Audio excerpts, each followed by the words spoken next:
Bismillahirrahmanirrahim. Assalamualaikum warahmatullahi wabarakatuh. Alhamdulillahi rabbil alamin. Allahumma salli ala sayyidina wa maulana Muhammadin wa ala alihi wa sahbihi ajma'in. Amma ba'd. Teman-teman, adik-adik para pecinta kitab berbahasa Arab, alhamdulillah kita bisa melanjutkan belajar membaca dan memahami kitab Nasaihul Ibad, sebuah kitab karangan Syekh Muhammad Nawawi bin Umar Al-Jawi Al-Bandani. Kitab ini berisi nasihat-nasihat kepada para hamba. Insya Allah termasuk kita juga, amin, sebagai seorang hamba yang butuh kepada nasihat-nasihat agar lapanglah, agar menjadi ridholah hati kita untuk melakukan imtisali awamirillah, melakukan perintah-perintah Allah di dunia ini, amin ya rabbal alamin. Alhamdulillah kita sudah sampai pada makalah yang ke-12 pada bab yang sulasi. Jadi mari kita mulai. Bismillahirrahmanirrahim. Qala al-musannif rahimahullah, nafa'anallahu ta'ala bi'ulumihi fid dharain, amin ya rabbal alamin. Mohon maaf kita masih memakai foto di sini karena masih belum menemukan PDF yang bagus. Nah, semoga ini bisa dibaca oleh teman-teman. Wal maqalatu tsaniyata asyarah, dan bermula ini makalah yang ke-12. Paling atas nih. An ba'dal hukama'i, diambil dari sebagian orang yang ahli hikmah. Siapa ahli hikmah ini? Ay atibbaul qulub, yaitu para dokter-dokternya hati.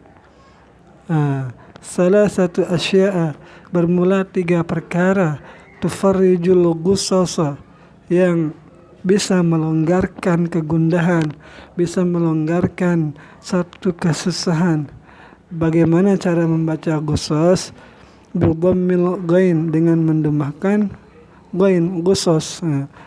Apa arti ghusas? Takshiful ghumuma, yaitu menghilangkan kegundahan, menghilangkan keresahan. Apa saja itu 3 itu? Zikrullahi ta'ala, yaitu berzikir kepada Allah ta'ala. Bi'ahi sighatin kanat, dengan bentuk apapun ada zikir itu.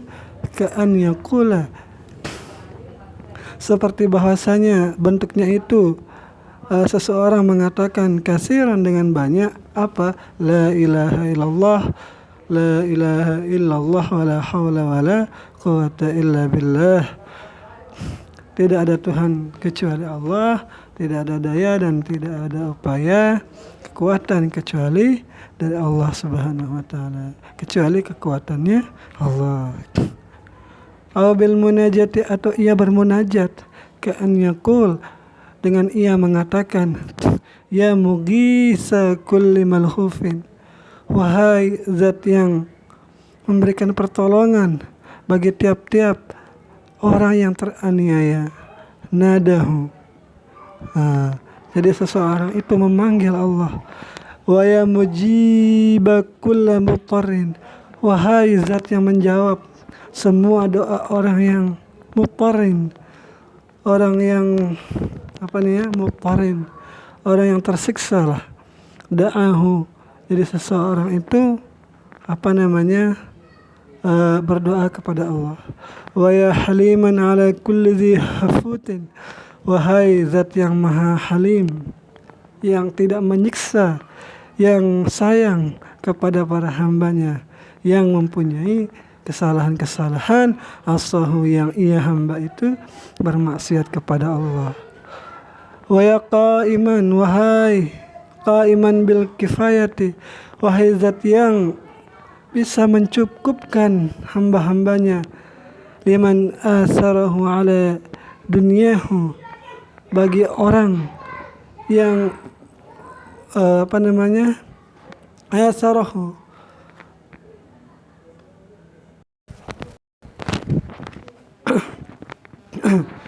wa ya qa'iman, wahai zat yang bil kifayati, wahai zat yang memberikan kecukupan, liman asarahu ala dunyahu, bagi orang yang bekas di atas dunianya itu. As'aluka, aku meminta kepadamu hai Allah, al-wusula, yaitu agar sampai ila ma asilu ilaihi, kepada ma yang aku tidak bisa sampai kepada ma itu, illa bima'unatika, kecuali dengan bantuanmu. Jadi ya Allah, aku meminta kepadamu agar sampai kepada sesuatu yang tidak aku bisa sampai kepadanya, illa bima'unatika, kecuali dengan ma'unah, kecuali dengan pertolongan darimu. Jadi ini adalah salah satu dari qaul ahli hikmah atau atibbaul qulub, 3 hal yang dapat meringankan kesusahan, melonggarkan kesedihan. Gososo, pertama zikir kepada Allah, yaitu inilah zikirnya, yaitu dengan mengatakan la ilaha illallah dengan berbagai macam bentuk. Maksudnya di sini dengan berbagai macam zikir, seperti bahwa ia mengatakan dengan banyak la ilaha illallah, la ilaha illallah wala haula wala quwwata illa billah, atau ia berkata ya mughis, ya mujib, ya halim, yang seperti di atas tadi. Nah, atau as'alukal wusul, aku meminta kepadamu akan sampai ila ma la asilu ilaihi, kepada sesuatu yang aku tidak bisa sampai kepadanya, illa bima'unatik, kecuali dengan pertolonganmu. Wa daf'a, dan atap kepada wusul ini, dan aku meminta kepadamu daf'a, yaitu menolak ma la atiqu daf'uhu, sesuatu yang daf'ahu, sesuatu yang tidak bisa aku tolak, mala atiku, yang tidak aku mampu daf'ahu, akan menolaknya,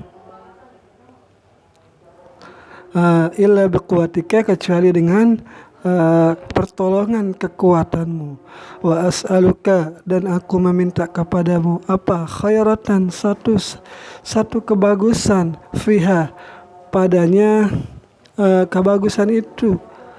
Wa as'aluka khairatan, ya Allah, aku meminta kepadamu khairatan, satu kebagusan, fiha, yang pada kebagusan itu, afiatun, ada keafiatan, wa afiatan, jadi afiatan atap kepada khairatan, wa afiatan, dan aku minta kepadamu keafiatan, fiha, yang pada keafiatan itu, khairatan, ada satu khairatun, maaf.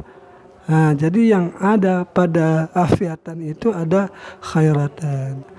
Birahmatika ya arhamar rahimin, dengan rahmatmu wahai yang paling penyayang di antara yang penyayang. Jadi khairat, wa as'aluka khairatan, fa'il maf'ul, fiha jumlah jar majrur. Fiha di sini jumlah jar majrur, maf'ul muqaddam, afiyatun di sini khabar muqaddam. Wa afiatan, dan aku meminta kepadamu afiatan, fiha, yang padanya keafiatan itu, khairatun, ada satu kebagusan. Jadi atap jumlah afiatan fiha khairatun, atap kepada khairatan fiha afiatun. Itu pertama, yaitu zikir kepada Allah. Wa liqa'u awliyaihi, dan bertemu,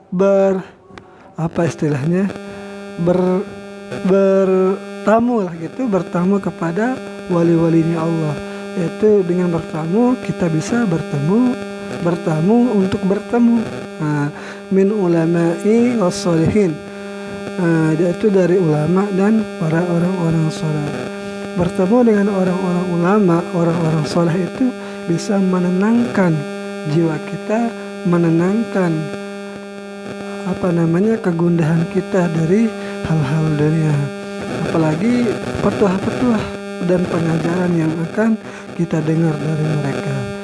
Wa kalamul hukama'i, dan yang ketiga itu adalah kalamnya para ahli hikmah. Alladhi yadullu ala khairai dunya wal akhirah. Dan kalamnya para ahli hikmah, yang para ahli hikmah itu menunjukkan kepada kita akan kebagusan, dua kebagusan dunia dan akhirat. Wal maqalatu tsalisata asyar, dan makalah yang ke-13, Anil Hasan al-Basri, dari Hasan al-Basri radhiyallahu an, semoga Allah meridainya. Siapa Hasan al-Basri ini? Wa huwa min akabir tabi'in. Dia itu dari pembesar-pembesarnya golongan tabi'in. Nah, golongan sahabat, dan di bawah sahabat ada tabi'in.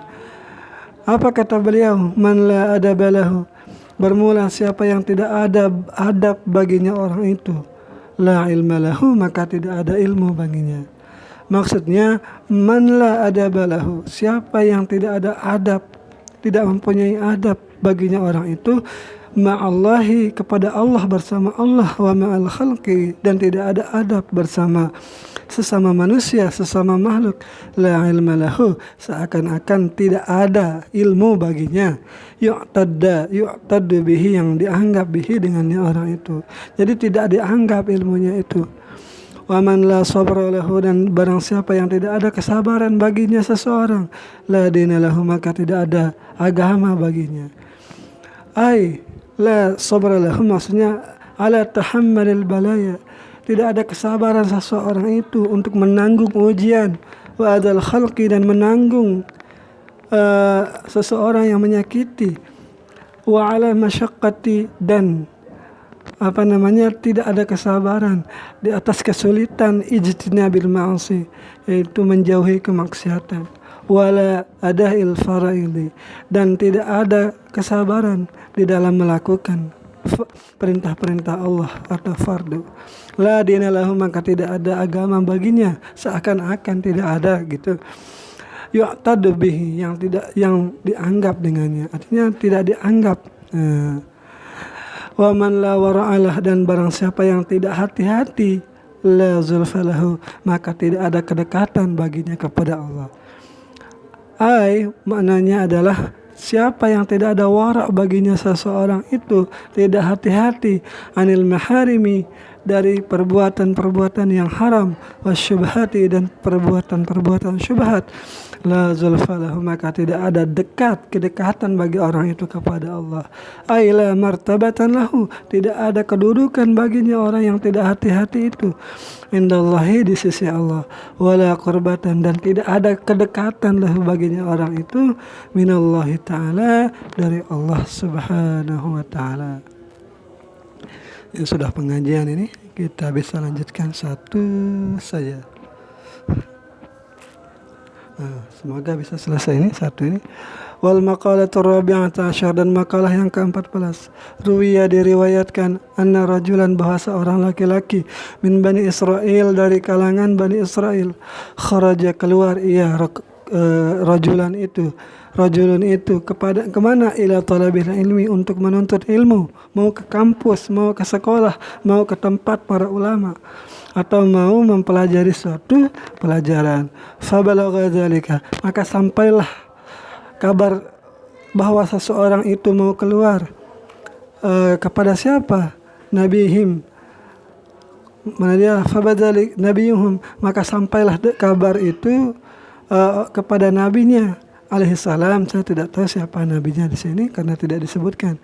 Faba'asa ilaihi, maka Nabi itu mengutus ilaihi, kepada orang yang mau keluar itu, fatahu, yaitu pemudanya alaihi salam, anak buahnya lah gitu. Faqala, dan Nabi itu berkata alaihi salam, lahu, bagi utusan ini, untuk disampaikan kepada pemuda yang mau keluar itu, lidzalika rajul, bagi laki-laki yang mau keluar. Apa kata beliau? Ya fata, wahai pemuda, inni a'izuka, sungguh aku menasihatimu, bisalasi khisalin fiha, bisalasasi khisalin, dengan 3 perkara, fiha, yang padanya 3 perkara itu ada ilmul awwalina wal akhirin, ada ilmu orang-orang terdahulu dan orang-orang terkemudian. Jadi ilmu yang akan disampaikan ini berguna, itu dipakai pengetahuan itu bagi orang-orang terdahulu dan orang-orang terkemudian. Yakfi kadzalika, yaitu ilmu itu mencukupimu, Tidak perlu kamu keluar. Jadi cukup bagimu dengan ilmu yang 3 perkara itu. Apa 3 perkara itu? Khafillah, takutlah kamu kepada Allah fis sirri wa alaniyati wal alaniyati. Takutlah kepada Allah pada waktu sendiri dan pada waktu beramai-ramai. Aifa fi halil khafai, yaitu sir itu maksudnya pada keadaan sendiri, pada keadaan